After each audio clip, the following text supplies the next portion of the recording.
उन्होंने ब्रह्मोस बनाया, उन्होंने अग्नि बनाया। आपने सुना होगा आज ब्रह्मोस विदेशों में बिक रहा है और पैसा आ रहा है हमारे देश में। ऐसा व्यक्तित्व थे वो। और आप उनकी जीवन दर्शन पढ़ेंगे, उनके जीवन से परिचित होंगे तो आप समझ पाएंगे प्रकृति में सफलता भाग्य पर निर्भर नहीं करता, सफलता भाग्य के अधीन नहीं है, सफलता कर्म के अधीन है। ये मैं नहीं कहता हूँ, ये स्वर्गीय डॉक्टर APJ अब्दुल कलाम कहते हैं। क्योंकि उन्होंने जिस परिवेश में, जिस परिवार में पैदा हुए और वहाँ से उन्होंने स्वप्न देखा उन्हें बनना है कुछ, और वो स्वप्न उनके संकल्प में बदला। और वो संकल्प उन्हें रामेश्वरम की एक छोटे से गांव से राष्ट्रपति भवन तक मार्ग उनके लिए प्रशस्त किया। आइए मैं उनके जीवन से कुछ छोटी मोटी घटना आपको बताता हूँ। वो कहते थे विद्यालय मेरे लिए विद्यालय नहीं था, एक अनुसंधान केंद्र था। ये विद्यालय जो 6 घंटा में आता हूँ, ये 6 घंटा में पढ़ने नहीं, अनुसंधान करने आता हूँ। क्या अनुसंधान करने आता हूँ? किसके ऊपर अनुसंधान करने आता हूँ? मैं खुद के ऊपर अनुसंधान करने आता हूँ कि जो बच्चा अब्दुल कलाम, इसके अंदर है कौन। वो विद्यालय में खुद को नोचते थे, फाड़ते थे और ढूंढते थे इस बच्चे के अंदर कौन छुपा है। इसी प्रकार विद्यालय को समझते थे। और हम आम विद्यार्थी क्या करता है? सिर्फ पढ़ने के लिए विद्यालय जाता है, मस्ती करने के लिए विद्यालय जाता है। कैसे 6 घंटा चला जाएगा इसकी ताक में रहता है।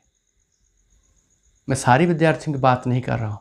अगर आप इनमें से नहीं हैं, अगर आप विद्यालय को विद्यालय नहीं अनुसंधान केंद्र मानते हैं, तो कहीं ना कहीं अब्दुल कलाम जी की तरह आप भी प्रतिभावान बन सकते हैं। और एक घटना मैं उनके जीवन से आपको बताता हूँ। कभी वो स्कूल से आते वक्त एक नदी पार करके आ रहे थे। नदी में एक छोटा सा पत्थर था। उस पत्थर के ऊपर बैठ के थोड़ा पानी के साथ खेल रहे थे।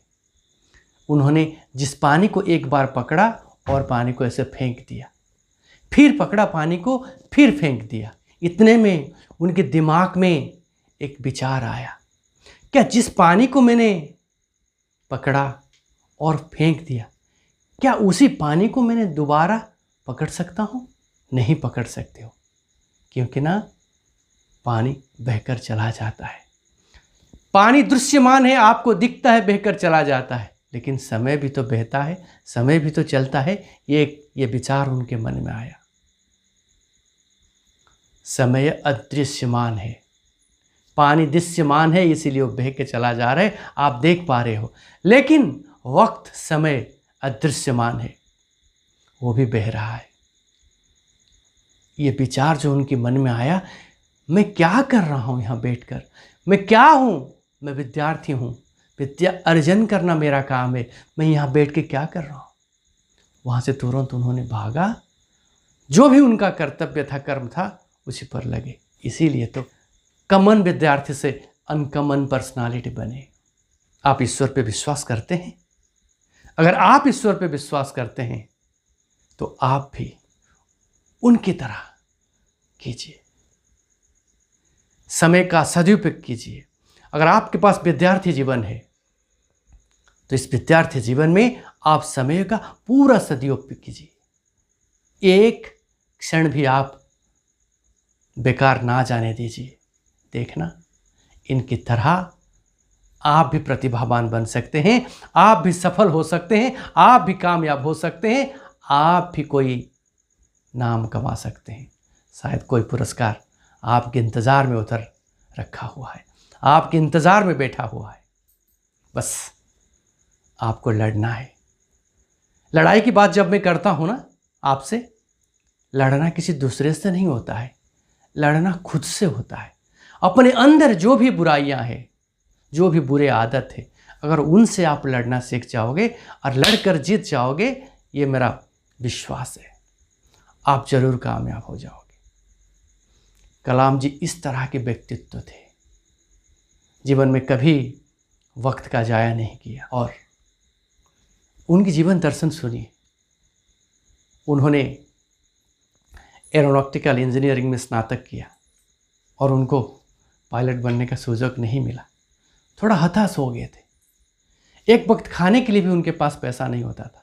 ऋषिकेश में एक महात्मा जी से मिले, एक साधु जी से मिले, और उन साधु की एक लाइन उन्हें इतना ताकत दिया कि उनका जो आगे के रास्ता था वो और भी सुगम हो गया। साधु की उपदेश ये था, अगर आप किसी चीज़ को दिल की गहराइयों से और सच्चे मन से पाना चाहते हो तो ईश्वर आपके साथ है, आपको जरूर मिल जाएगा। और उनके मन भी सच्चा था और दिल की गहराइयों से वो कुछ बनना चाहते थे और वो बने।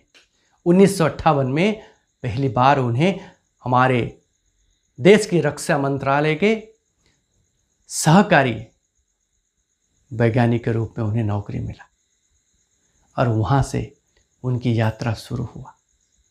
एक के बाद एक पर एक सोपान चढ़ते गए और राष्ट्रपति भवन तक पहुँच गए। इतना ही नहीं, एक भारत रत्न, दूसरा पद्म विभूषण, ये दोनों सम्मान के भी अधिकारी रहे। आप सोचिए, एक साधारण बालक जिसके पिताजी नाव बनाते थे, ऐसे परिवार से एक बच्चा, एक बालक और भारत के सर्वोच्च नागरिक बन सकता है, तो आप क्यों नहीं बन सकते? डॉक्टर APJ अब्दुल कलाम उनकी किताब में लिखे हैं, पिताजी भले ही गरीब थे लेकिन उनकी सकारात्मक सोच और उनकी प्रेरणा मुझे ताकत दिया था, मुझे मजबूत बनाया था।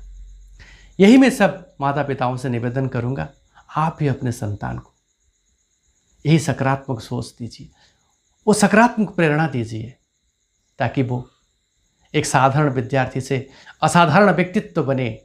आज के लिए इतना। नमस्कार।